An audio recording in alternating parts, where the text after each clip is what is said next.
चलिए आज की क्लास को हम यहीं पे शुरू करते हैं। हम दिल्ली सल्तनत में भाग 3 को देख रहे हैं। ठीक है, तीसरा भाग देख रहे हैं जो है खिलजी वंश। हमने खिलजी वंश का एक शासक के बारे में पढ़ लिया था। अब हम दूसरे शासक के बारे में पढ़ेंगे। ठीक, इसी के साथ चैनल को जरूर सब्सक्राइब करिए और लाइक करिए और दोस्तों के साथ जरूर शेयर कीजिए। ठीक है, चैनल को अभी सब्सक्राइब कर दीजिए और शेयर कर दीजिए। चलिए, जैसा हमने खिलजी वंश पढ़ लिया था, ठीक है, आपने नोट कर लिया होगा। और जिसमें हमने पहले शासक जलाउद्दीन खिलजी के बारे में पढ़ा, हमारा ये ख़त्म हो चुका था। ठीक है, फिर हम अलाउद्दीन खिलजी के बारे में पढ़ेंगे।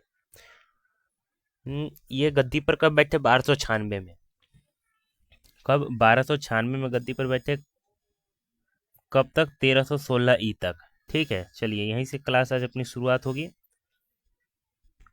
अलाउद्दीन खिलजी का मूल नाम, अलाउद्दीन खिलजी का मूल नाम क्या है? अली गुरशप। ठीक है, अली गुरशप। लिख लीजिए कि अलाउद्दीन खिलजी का मूल नाम क्या है? अली गुरशप। ठीक है, वो 22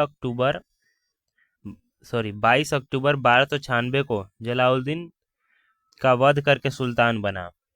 ये नोट कर लीजिए, आपसे पूछ दिया जाएगा कि अलाउद्दीन खिलजी ने कब जलालुद्दीन खिलजी की हत्या कर वध करके सुल्तान बना, तो आप कहेंगे 22 अक्टूबर 1296 को। दो बात यहाँ सीखने को मिलती है कि 22 अक्टूबर 1296 को, ठीक है, अलाउद्दीन खिलजी गद्दी पर बैठा और किसकी हत्या करके? इस तारीख को जलालुद्दीन खिलजी की। ठीक है, आगे बढ़ते हैं। अलाउद्दीन ने सिकंदर दो की उपाधि, ठीक है, सिकंदर द्वितीय की उपाधि धारण की। देखिए, लिखिए कि किसने सिकंदर द्वितीय की उपाधि धारण की, तो आप कहेंगे अलाउद्दीन ने। ठीक है, अलाउद्दीन ने सिकंदर द्वितीय की उपाधि को धारण किया। इसे अपने सिक्कों पर अंकित करवाया। और जो ये बात है, क्या? सिकंदर द्वितीय का मैंने उपाधि धारण किया था, अलाउद्दीन खिलजी कहते हैं, और इसे अपने सिक्कों पर भी अंकित करवाया कि मैंने, यानी अलाउद्दीन ने सिकंदर द्वितीय की उपाधि धारण की। ठीक है,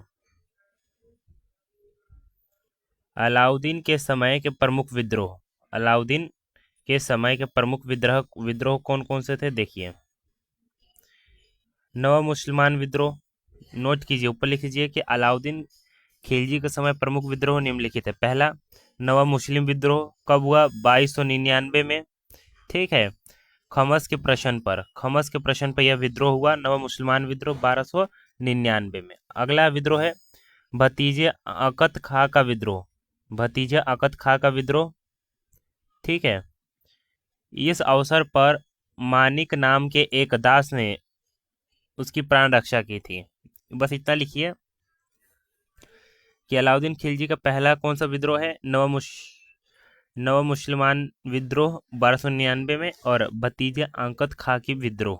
और दूसरा, इसके अंदर क्या क्या हुआ था कि मानिक नाम के एक दास ने उसकी प्राण रक्षा की थी। भाजे अमीर उमर एवं मंगू खां का विद्रोह। ठीक है, तीसरा विद्रोह है। और चौथा विद्रोह है हाजी मौला का विद्रोह, हाजी मौला का विद्रोह। यह प्रमुख 4 विद्रोह थे अलाउद्दीन खिलजी के। ठीक है, जिसमें कोतवाल बनना चाहता था। कौन? इसके साथ ये भी लिख लीजिए, वैसे जरूरी नहीं है, बस चार चार ही याद रखिए जो ये 4 विद्रोह हुए थे अलाउद्दीन खिलजी के समय, प्रमुख 4 विद्रोह। अलाउद्दीन ने विद्रोह के कारण, अलाउद्दीन ने विद्रोह के कारणों को समझने पर इनके उन्मूलन के लिए 4 अध्यादेश जारी किए। देखिए, क्या इतना इतना समझिए पहले। अलाउद्दीन ने विद्रोह के कारणों को समझने पर इनके उन्मूलन, यानी इनकी जांच करने के लिए 4 अध्यादेश जारी किए। प्रश्न इस प्रकार पूछेगा कि अलाउद्दीन ने विद्रोह के कारणों को समझने पर इनके जांच के लिए, उन्मूलन के लिए कितने अध्यादेश जारी किए थे? तो आप कहेंगे 4 अध्यादेश जारी किए थे। पहला कौन सा था? अमीरों की पेंशन एवं उपहार छीन लिए। ठीक है, और जागीरें छीनी। ठीक है, पहले उन्मूलन में। दूसरे में गुप्तचर विभाग का गठन किया, गुप्तचर विभाग का गठन किया। ठीक है, और मद्य निषेध लागू किया, यानी यहाँ शराब पीना, मद है यानी मद यानी शराब, निषेध यानी मना है। और चौथा उन्मूलन कौन सा था? अमीरों के लिखिए कि अमीरों के पारस्परिक मेल मिलाप एवं वैवाहिक संबंधों को प्रतिबंधित कर दिया। देखिए, हमने तो ऊपर देखा चार अलाउद्दीन खिलजी के समय के प्रमुख चार विद्रोह। उन चार विद्रोह के कारण समझने के बाद उनके उन्मूलन, उनके जांच के लिए चार अध्यादेश जारी हुए। पहला क्या था? पहले में क्या था कि अमीरों की पेंशन और उपहार छीन लिया जाए। दूसरा, गुप्तचर विभाग का गठन किया जाए। तीसरा, मद्य निषेध। और चौथा, अमीरों के पारस्परिक मेल मिलाप एवं वैवाहिक संबंधों का जो मेल मिलाप होता है, वैवाहिक संबंध है, उन सब पर प्रतिबंध लगा दिया जाए अमीरों के। ठीक है। मंगोलों के सर्वाधिक आक्रमण किसके समय में हुए? प्रश्न पूछेगा कि मंगोलों के सर्वाधिक आक्रमण किसके समय में हुए, तो कहेंगे अलाउद्दीन खिलजी के समय में हुए। ठीक है। जफर खां की मृत्यु मंगोलों के विरुद्ध अभियान के समय हुई थी। जफर खां की मृत्यु कब हुई थी? मंगोलों के विरुद्ध अभियान हुआ था। अभियान यानी मंगोलों पे जीतने हैं। ठीक है, इनका मकसद क्या था कि मंगोलों पर जीतना है हमें। ठीक है, उसी के समय जफर खां की मृत्यु हुई थी। नुसरत खां की मृत्यु रणथाभोर अभियान के दौरान हुई थी। ठीक है, रणथाभोर अभियान कब हुआ था? 1299। ठीक है, आगे हम नीचे ये पढ़ेंगे ना तो समझ में आएगा। प्रमुख विजय अभियान। ठीक है, नीचे है प्रमुख विजय अभियान। तो इतना याद रखिए कि नुसरत खां की मृत्यु रणथाभोर अभियान 1209 के दौरान हुई थी। कब? 1209 के दौरान हुई थी। ठीक है। अगला है, अलाउद्दीन के चार प्रमुख सेनापति थे। अलाउद्दीन के चार प्रमुख सेनापति कौन थे? जफर खां, उल्लुक खां, नुसरत खां तथा अल्प खां। जिसमें से नुसरत खां की मृत्यु कैसी हुई थी? रणथंभौर अभियान 1299 के दौरान हुई थी। ठीक, चलिए। और जफर खां की मृत्यु मंगोलों के विरुद्ध अभियान चला रहे थे उस समय इनके सेनापति जफर खां की मृत्यु हुई, और नुसरत खां सेनापति की मृत्यु रणथंभौर अभियान 1299 के समय हुई। ठीक है, ये चारों सेनापति का नाम लिख लीजिए। अलाउद्दीन ने अपने विश्व विजय अभियान को अपने प्रमुख सहयोगी अलाउल मुल्क की सलाह पर त्याग दिया था। ठीक है, जो विजय अभियान चला था कि हम जहाँ जहाँ अभियान चलेंगे वो हम जगह जीत जाएंगे। ठीक है, अलाउद्दीन ने ये सोच कर चलाया था। ठीक है, तो किसकी सलाह पर इसको ये अभियान त्यागना पड़ा? तो उलाउल मुल्क। ठीक है, अलाउल मुल्क के सलाह पर उसे त्यागना पड़ा। अलाउद्दीन विंध्याचल पर्वत पार करके दक्षिण भारत पर आक्रमण करने वाला प्रथम शासक था। इसको नोट कीजिए कि कौन सा शासक विंध्याचल पर्वत को पार करके दक्षिण भारत पर आक्रमण करने वाला प्रथम शासक? तो कहेंगे अलाउद्दीन खिलजी। कश्मीर, उड़ीसा, बंगाल तथा बिहार उसके साम्राज्य में सम्मिलित नहीं थे। कौन से राज्य, अभी के हिसाब से मैं राज्य बता रहा हूँ, कौन सा राज्य या कौन सा जगह खिलजी वंश साम्राज्य में यानी खिलजी वंश के साम्राज्य में सम्मिलित नहीं था? तो कश्मीर, उड़ीसा, बंगाल और बिहार, ये चार ऐसे राज्य हैं जो साम्राज्य में सम्मिलित नहीं थे खिलजी वंश के। दक्षिण में पांड्य राज्यों ने अलाउद्दीन की अधीनता स्वीकार नहीं की थी। दक्षिण में पांड्य राज्य ने अलाउद्दीन की अधीनता को स्वीकार नहीं किया था कि हम तुम्हारे अधीन नहीं होंगे। ठीक है, चलिए अब देखते हैं अलाउद्दीन के प्रमुख विजय अभियान। अलाउद्दीन के प्रमुख विजय अभियान को हम देखते हैं कि उनके कौन कौन से विजय अभियान थे। एक गुजरात के लिए चला था विजय अभियान। ठीक है, 1298 में। कब? 1298 में गुजरात पर विजय के लिए 1298 में चला था। ठीक है, जिसमें कर्णदेव पराजित हुए थे। ठीक है, अगला रणथंभौर का अभियान कब चला था? 1301 में। कहीं कहीं ये 1305 भी मिलता है, बाकी पता नहीं। 1301 में। ठीक है, रणथंभौर प्रमुख विजय अभियान अलाउद्दीन का 1301 में चला था, जिसमें हामिर देव को क्या हुआ था? हार स्वीकार करना पड़ा। चित्तौड़ में 1303 में। ठीक है, बस आप इतना याद रखिए कि कौन से स्थान पे कब ये विजय अभियान चला था अलाउद्दीन का। मालवा में 1305 में, और 1301 में रणथंभौर में, कंफ्यूज मत होइएगा। सिवाना में 1308 में, और जालोर में 1311 में चला था। ठीक है, चलिए, जिनमें इन लोगों ने विजय नहीं, पराजय स्वीकार किया था। चलिए, गजनवी द्वारा ध्वस्त किए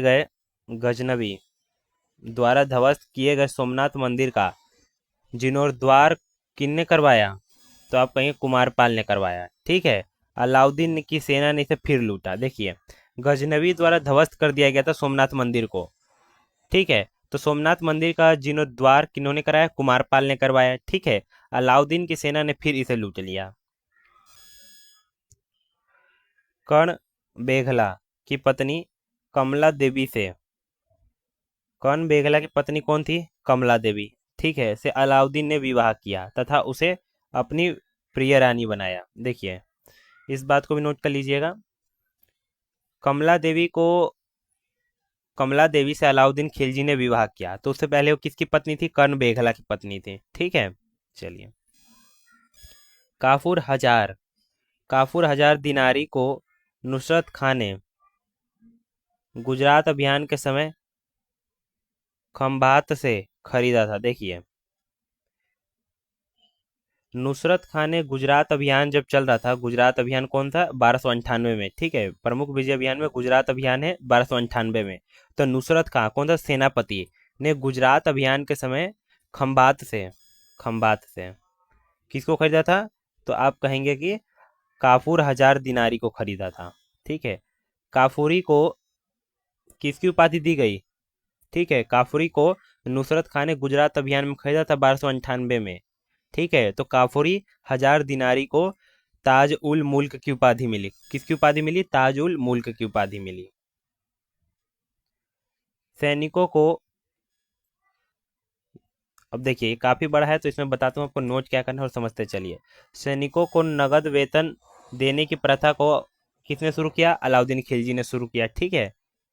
बाजार नियंत्रण, मूल नियंत्रण प्रणाली को अलाउद्दीन खिलजी ने शुरू किया। दूसरा पॉइंट, पहला पॉइंट कि सैनिकों को नगद वेतन दो। उस समय तो यूपीआई था नहीं। ठीक है। फोन पे, गूगल पे कुछ नहीं था। तो सैनिकों को नगद वेतन देने की प्रथा को अलाउद्दीन खिलजी ने शुरू किया था। ठीक है, कि नगद वेतन दिया जाएगा इनको। और बाजार में नियंत्रण, मूल्य नियंत्रण प्रणाली को अलाउद्दीन खिलजी ने ही शुरू किया था। ठीक है। सैनिकों को, सैनिकों का हुलिया नोट एवं घोड़ों को दागने की प्रथा को अलाउद्दीन खिलजी ने शुरू किया था। देखिए, सैनिकों का हुलिया नोट और घोड़ों को दागने, यानी घोड़ों को दागने का अर्थ यह है कि उस पर निशान लगा कि हाँ ये हमारी घोड़े हैं। ठीक है। ये एक प्रथा चली किसको? ठीक है। तो यह अलाउद्दीन खिलजी ने शुरू किया था। अलाउद्दीन खिलजी द्वारा लागू की गई बाजार नियंत्रण प्रणाली सैनिकों के भले के लिए लागू की गई थी। ठीक है। ये आपको नोट नहीं करना।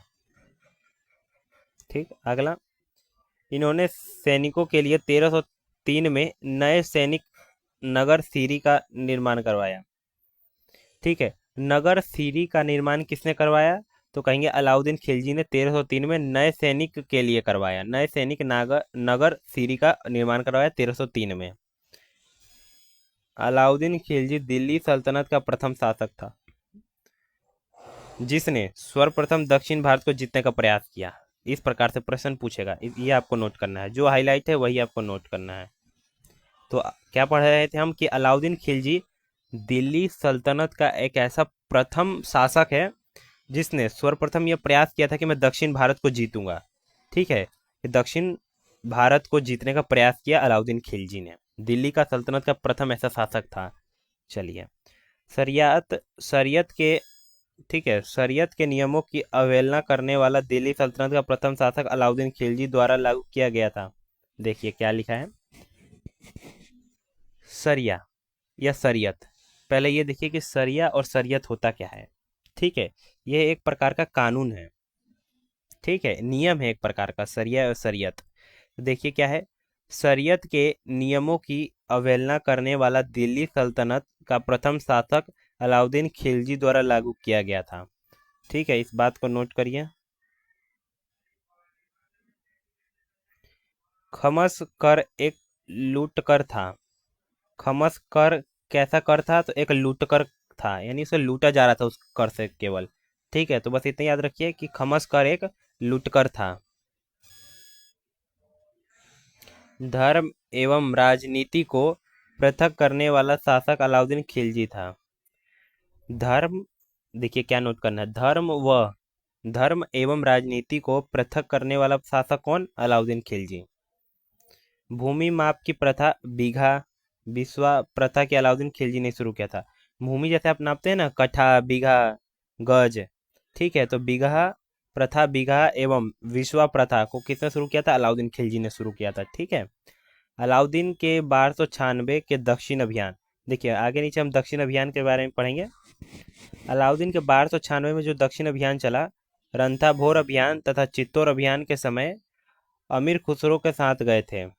ठीक है, ये रहने दीजिए। आगे इन्होंने दिल्ली में अलाई दरवाजा बनाया था। इन्होंने दिल्ली में अलाई दरवाजा बनाया था। किन्होंने? तो कहेंगे अलाउद्दीन खिलजी ने और अमीर खुसरो ने। इन्होंने दिल्ली में अलाई दरवाजा बनवाया। ठीक है। खुसरो ने चित्तौड़ किले के विषय में लिखा है। देखिए, दो बातें यहाँ ध्यान दीजिए कि खुसरो ने चित्तौड़ किले के बारे में क्या लिखा है। हिंदुओं का स्वर्ग 7वें स्वर्ग से भी ऊंचा है। और दूसरा बात याद रखिए कि ये जो लाइन है कि किन्होंने लिखा है कि हिंदुओं का स्वर्ग 7वें स्वर्ग से भी ऊंचा है, तो कहेंगे खुसरो ने। ठीक है। पद्मावत की रचना मलिक मोहम्मद जायसी ने शेरशाह के काल में की थी। देखिए, पद्मावत की रचना किन्होंने की है? तो मलिक मोहम्मद जायसी ने।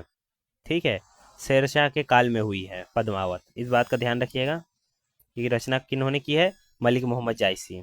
ठीक है। चलिए,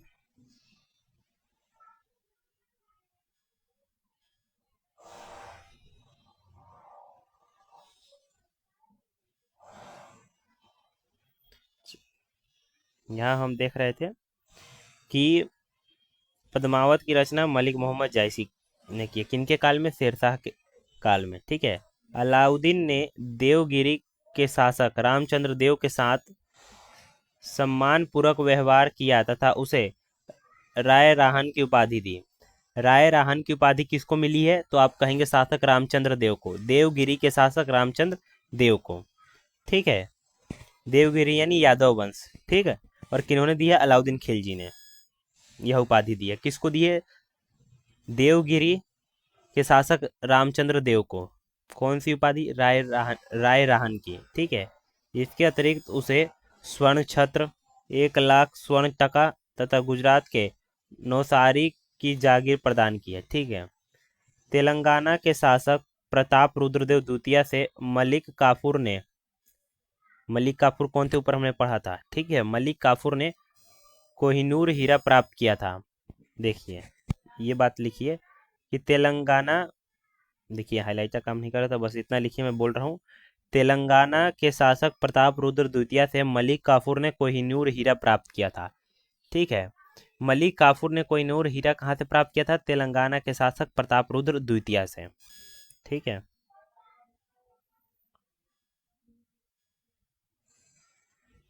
चलिए, यहाँ से इस पे ध्यान दीजिए। अलाउद्दीन खिलजी के दक्षिण विजय कौन से थे? ये जीते हुए ये सब मलिक काफूर के नेतृत्व में हुए थे। मलिक काफूर के नेतृत्व में हुए थे दक्षिण विजय। अलाउद्दीन के दक्षिण विजय किसके नेतृत्व में हुए? तो आप कहेंगे मलिक काफूर के नेतृत्व में। ठीक है। जिसमें से यादव वंश देवगिरी 1307 से 1308 में, ठीक है, जीतने का प्रयास किया। ठीक। काकतीय तेलंगाना 1309 1310 में इस पर विजय प्राप्त करने की कोशिश की। वारंगल में प्रताप रुद्र द्वितीय थे। ठीक है। होयसाल में 1310 से 11। ठीक है। और पांड्य माबर 1311 में इस पे कब्जा करने की कोशिश की। और फिर पुनः दोबारा देवगिरी पे 1312 में, जो कि वहाँ के शासक कौन थे? सिंहदेव। ठीक है। चलिए, और तेलंगाना के उस समय शासक कौन थे? प्रताप रुद्र द्वितीय। और होयसल में 1310 से 11 में यहाँ पे दक्षिण इस एरिया को जीतने की कोशिश की गई, जहाँ के राजा थे वीरबल्लाल तृतीय। ठीक है, इस बात को नोट कर लीजिएगा। चलिए, अगला है होयसल राजा वीरबल्लाल द्वितीय को अलाउद्दीन खिलजी ने खिलहत छत्र, एक मुकुट तथा 10 लाख टके की थैली प्रदान की थी। ठीक है। वीरबल्लाल तृतीय कहाँ के राजा थे? तो आप कहेंगे होयसल के थे। ठीक है, होयसल। अलाउद्दीन के समय में होने वाले मंगोल आक्रमण एवं उनके सेनापति, देखिए क्या लिखा है कि अलाउद्दीन के समय होने वाले मंगोल आक्रमण और उनके सेनापति कौन थे? मंगोल आक्रमण 1297 से 98 में ये आक्रमण हुआ, जो कि सेनापति थे कादिर खां। और 1299 में हुआ, वहाँ के जो सेनापति थे वो थे खलीद खां। ठीक है। और जब 1299 में आक्रमण हुआ तो वहाँ के थे कुतलुग। ठीक है। कुतलुग ख्वाजा इसी आक्रमण में जफर खां मारा गया था। ठीक है। 1299 में कुतलुग ख्वाजा इसी आक्रमण में, ठीक है, इसी मंगोल आक्रमण में जफर खां मारा गया था। जफर खां कौन था? तो कहेंगे सेनापति। ठीक है, किनके? अलाउद्दीन खिलजी। 1303 में तारगी में आक्रमण हुआ। और 1305 ई में अली बेग। और 1306 में इकबाल मंद। ठीक है, ये जो 6 मंगोल आक्रमण है, कौन कौन से मंगोल आक्रमण है और कौन इनके सेनापति थे। ठीक है, 6 के 6 मंगोल आक्रमण को लिख लीजिए। 6 मंगोल आक्रमण, उनके सेनापति का नाम लिख लीजिए। सिंधु नदी 1306 के बाद सल्तनत तथा मंगोल के बीच की सीमा। बस इतना ध्यान दीजिए कि प्रशासन के 4 विभाग थे। ठीक है, प्रशासन के कितने विभाग थे? 4 विभाग थे। दीवाने वजारत वित्त कहते थे, दीवाने आरिज सैन्य विभाग था, और दीवाने रिसालत विदेश विभाग, और दीवाने इंसा पत्राचार। ठीक है, ये प्रशासन के 4 विभाग थे खिलजी वंश के समय में। ठीक है, इस बात को नोट कीजिए। अलाउद्दीन ने दीवाने रियासत नामक एक नए विभाग का गठन किया। किसने दीवाने रियासत नामक एक नए विभाग का गठन किया? तो कहेंगे अलाउद्दीन खिलजी द्वारा। ठीक है, चलिए। जिसका कार्य बाजार नियंत्रण एवं व्यापारिक पर नियंत्रण रखना था। जो ये विभाग बना दीवाने रियासत, अलाउद्दीन खिलजी ने बनाया। और क्यों बनाया? कार्य बाजार पर नियंत्रण करने के लिए और व्यापारों पर नियंत्रण करने के लिए ये विभाग बनाया गया। मुहत मुहत शिव का कार्य जनसाधारण के आचरण की देखभाल करना तथा माप तोल का निरीक्षण करना था। ठीक है, मुहत शिव का कार्य क्या था? आचरण का देखभाल करना और माप तोल के कार्य को निरीक्षण करना। ठीक है। गुप्तचर विभाग का प्रमुख, जो गुप्तचर विभाग का जो वहाँ पे अध्यक्ष होता था, प्रमुख होता था, उसे वरीद ए मुमालिक कहा जाता था। क्या? वरीद ए मुमालिक। ठीक है, जो वहाँ के प्रमुख होते थे, प्रमुख अध्यक्ष होते थे, जो बड़े पोस्ट पे होते थे गुप्तचर विभाग में, उसे वरीद ए मुमालिक कहा जाता था। ठीक है, वरीद के अलावा उसने मुनियों को भी नियुक्त किया था, जो सूचना देने का कार्य करते थे। बस इतना याद रखिए कि खिलजी वंश में मुनियों को क्यों नियुक्त किया गया था? सूचना देने के लिए। ठीक है। स्थायी केंद्रीय सेना रखने वाला अलाउद्दीन पहला सुल्तान था। स्थायी केंद्रीय सेना रखने वाला पहला शासक या सुल्तान अलाउद्दीन। ठीक है, सब नोट करते हुए चलिए। सैनिकों को 234 टंका का वार्षिक वेतन दिया। और सैनिकों का कितना वेतन होता था खिलजी वंश के समय में? तो 234 टंका। ठीक है। एक अतिरिक्त घोड़ा रखने वाले 6.5 टंका प्रति माह अलग से दिया जाता था। और देखिए, सैनिकों का कितना वेतन था? तो कहेंगे 234 टंका अलाउद्दीन खिलजी के समय में। और जो एक घोड़ा रखते थे उन्हें 6.5 टंका प्रति माह और अलग से दिया जाता था। ठीक है। 10,000 सैनिक और टुकड़ों को तुमन कहा जाता था। तुमन क्या है? तुमन वह है जो 10,000 सैनिकों की टुकड़ी, ग्रुप, 10,000 सैनिकों को ग्रुप को तुमान कहते हैं। ठीक है। खान की पदवी का प्रारंभ अलाउद्दीन ने किया था। खान की पदवी का प्रारंभ किसने किया था? अलाउद्दीन खिलजी ने। ठीक है। पायगाह विभाग का कार्य शाही घोड़ों की नस्ल सुधारने तथा अच्छी नस्ल घोड़ों को प्रबंध करना था। जो ये विभाग था, विभाग का कार्य, विभाग और विभाग का कार्य जरूर लिखिएगा। जो ये विभाग है पायगाह विभाग, पायगाह विभाग का कार्य क्या था? कि शाही घोड़ों की नस्ल को सुधारना और अच्छी नस्ल के घोड़ों को प्रबंध करना। ठीक है, यानी घोड़ों का ध्यान रखना। अलाउद्दीन खिलजी के बाजार नियंत्रण प्रणाली के लिए बीरद ए मंडी बाजार निरीक्षक का सहना ए मंडी बाजार अधीक्षक का, देखिए क्या लिखा हुआ है यहाँ पे, बाजार नियंत्रण प्रणाली के लिए बीरद ए मंडी बाजार निरीक्षक का सहन ए मंडी बाजार। ठीक है। अधीक्षक का दीवान ए रियासत। और बाजार नियंत्रण का वह मेहयान गुप्तचर का अधिकारी था। ठीक है। बाजार निरीक्षक के अधिकारी कौन थे? सहान ए मंडी बाजार। बाजार नियंत्रण प्रणाली के अध्यक्ष कौन थे? प्रमुख कौन थे? वीरा दे मंडी। ठीक है। अधीक्षक दीवान ए रियासत बाजार नियंत्रण का। ठीक है, बाजार नियंत्रक का दीवान ए रियासत। ठीक है, चलिए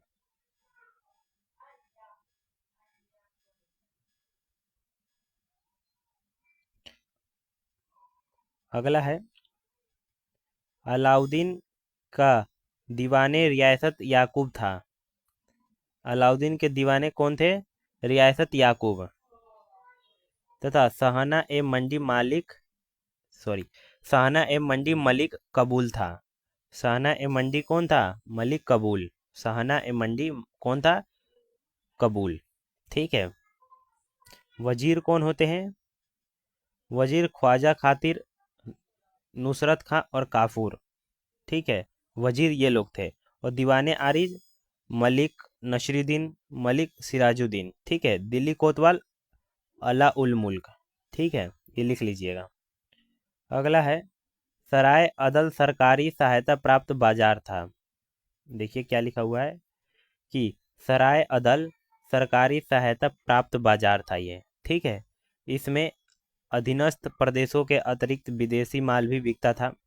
ठीक है, जिसमें कपड़ा, चीनी, घी, बुटिया, मेवे आदि बाजार था। लेनपुल ने अलाउद्दीन को क्या कहा है, नोट करिए कि लेनपुल ने अलाउद्दीन को महान राजनीतिक अर्थशास्त्री कहा है। ठीक है, कि लेनपुल ने महान राजनीतिक अर्थशास्त्री किसे कहा है? अलाउद्दीन को। उसने भूमि की पैमाइश के आधार पर कर लिया। ठीक है, अलाउद्दीन खिलजी ने पैमाइश के आधार पर कर लिया, भूमि के पैमाइश के आधार पर। राजस्व कर प्रणाली को व्यवस्थित करने के लिए दीवाने मुफ्त खराज की स्थापना की। यानी राजस्व कर प्रणाली को व्यवस्थित करने के लिए, हाँ, कि ये राजस्व कर प्रणाली काम कर रहे हैं कि नहीं, इनकी व्यवस्था के लिए किसकी स्थापना हुआ? दीवाने मुफ्त खराज की स्थापना हुआ। ठीक है, चलिए अगला क्या है, इसके बाद हम अगली क्लास में देखेंगे। अलाउद्दीन की राजस्व व्यवस्था को सफल बनाने का श्रेय उसके नायब वजीर सर्फकाइनी को जाता है। अर्थात कि राजस्व व्यवस्था को एकदम सफल बनाना, कि राजस्व में सही से काम हो रहा है, कि इसका श्रेय किसको जाता है? नायाब वजीर सर्फकाइनी को जाता है। ठीक है, सर्फकाइनी को जाता है। ठीक है, चलिए आज के लिए इतना ही।